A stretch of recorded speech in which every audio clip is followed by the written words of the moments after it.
శ్రీమాత్రే నమః.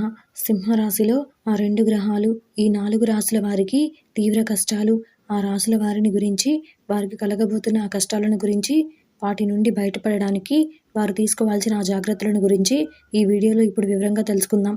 అంతకంటే ముందు ఈ వీడియో కనుక మీకు నచ్చినట్టయితే లైక్ చేయండి, షేర్ చేయండి.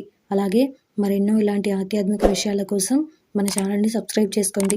ఇక విషయంలోకి వెళ్తే, వేద జ్యోతిష శాస్త్రం ప్రకారం గ్రహాలు ఎప్పటికప్పుడు తమ స్థానాన్ని, వేగాన్ని మారుస్తూ ఉంటాయి. విలాసానికి కారకుడిగా పిలువబడే శుక్రుడు ఆగస్టు 31న సింహరాశిలోకి ప్రవేశించాడు. అదే సమయంలో గ్రహాల రాజు అయిన సూర్యుడు ఇప్పటికే సింహరాశిలో ఉన్నాడు. ఇప్పుడు ఈ 2 గ్రహాల కలయిక వల్ల చాలా రాశిచక్ర గుర్తులు ప్రయోజనం పొందుతాయి. అయితే ఈ యోగం కారణంగా తీవ్ర కష్టాలను ఎదుర్కోబోతున్న రాశిచక్ర గుర్తులు కూడా ఉన్నాయి. వీరు చాలా జాగ్రత్తగా ఉండాలి. ఆ రాశుల వారిని గురించి ఇప్పుడు తెలుసుకుందాం. అందులో మొదటిది కర్కాటక రాశి. కర్కాటక రాశి వారు ఆరోగ్య సంబంధిత సమస్యలను ఎదుర్కోవాల్సి ఉంటుంది. ఇది కాకుండా అకస్మాత్తుగా కొత్త వ్యాధి మిమ్మల్ని చుట్టుముట్టే అవకాశం ఉన్నందున ఆరోగ్యం విషయంలో అప్రమత్తంగా వ్యవహరించాలి. అవసరమైతే కుటుంబ సభ్యుల నుంచి కూడా జాగ్రత్తలు వహించడం అవసరం. ఈ సమయంలో ఎలాంటి పెద్ద నిర్ణయం కూడా తీసుకోవద్దు. అలాగే ఎలాంటి పెద్ద పని అయినా కూడా చేయకండి. అవి ఒక్కసారిగా చెడిపోవచ్చు. ఇకపోతే కోర్టుకు సంబంధించినవి కూడా మీరు ఎదుర్కోవాల్సి రావచ్చు. అంతేకాకుండా మీ దుబారా ఖర్చులను నియంత్రించడం మరియు మీ ఆరోగ్యానికి సంబంధించి నిరుపయోగమైన వస్తువులను తినకుండా ఉండడం మంచిది. అందులో రెండవది కన్యా రాశి. ఈ రాశి వారికి ఆర్థిక పరిస్థితి క్షీణించే అవకాశం ఉన్నందున కన్యా రాశి వారు ఖర్చులను అదుపులో ఉంచుకోవాలి. ఈ సమయంలో మీరు మీ ఆదాయ వనరులను పెంచుకోవడంపై దృష్టి పెట్టాలి.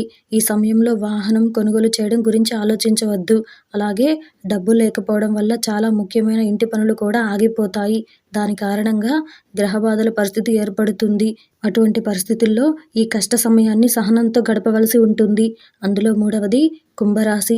సూర్యుడు కన్యా రాశిలో సంచరించే సమయంలో మీ రాశి చక్రం యొక్క 8వ ఇంట్లో ఉంటాడు. దీని కారణంగా మీరు మీ జీవితంలో అనేక రకాల వివాదాలను ఎదుర్కోవాల్సి రావచ్చు.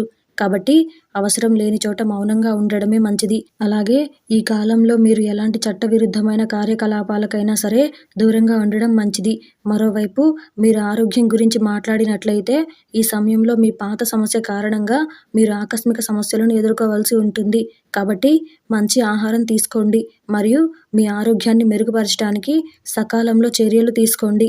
అందులో నాలుగవది మిథున రాశి. ఈ సంయోగ సమయంలో మిథున రాశి వారికి అనవసర పనుల ఒత్తిడి పెరగవచ్చు. అలాగే ఈ సమయంలో స్థానికుడు ఉద్యోగ వ్యాపారంలో క్లిష్ట పరిస్థితిని ఎదుర్కోవచ్చు. వ్యాపారస్తులకు వ్యాపారంలో నష్టాల సూచన ఉంది. కొంతమంది స్థానికుల కుటుంబాలు ఆర్థిక ఇబ్బందులను ఎదుర్కొనే అవకాశం కూడా ఉంది.